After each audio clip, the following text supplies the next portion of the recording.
We've all heard of the Croydon Challenge. You may have read about it in reports or emails, talked about it at your team meetings, or maybe you've been to a presentation. But do you really know what it means? In a nutshell, it means change.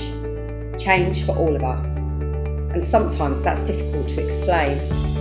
So let's start at the beginning. Let's talk about our residents.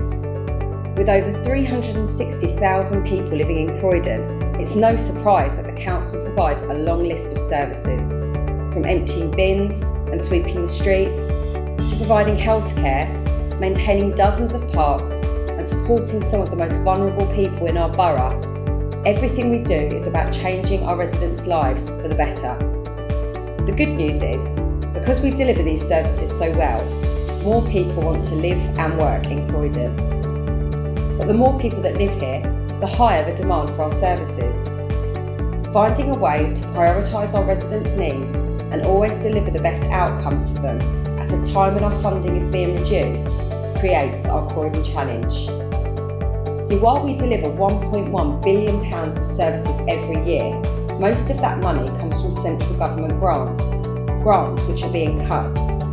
That's why we need to save £100 million by 2018.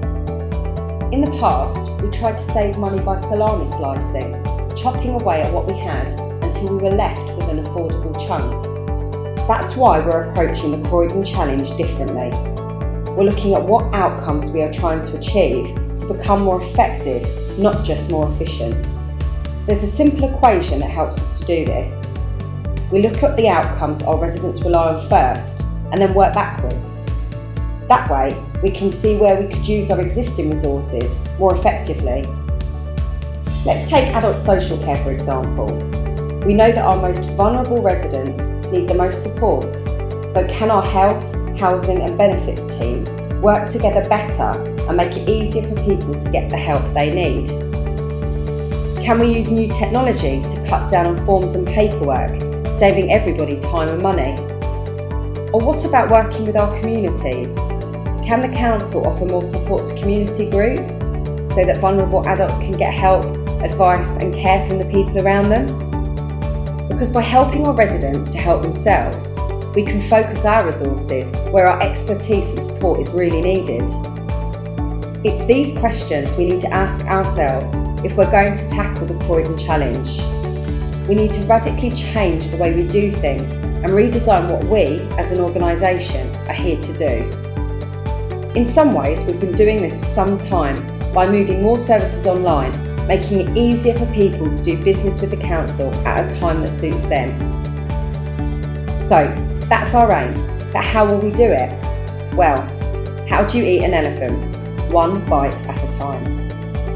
There are 10 strategic themes being worked on. Each theme has a specific focus, such as how we use our buildings or how we can support communities to run services for themselves. To deliver these themes, there are separate projects going on, from reviewing our street lighting contract to looking at how we can reduce the number of children in care. Ultimately, the Croydon Challenge will impact on us all. Over the next few years, everybody's job will change. Before any decisions are made, you will have the opportunity to have your say.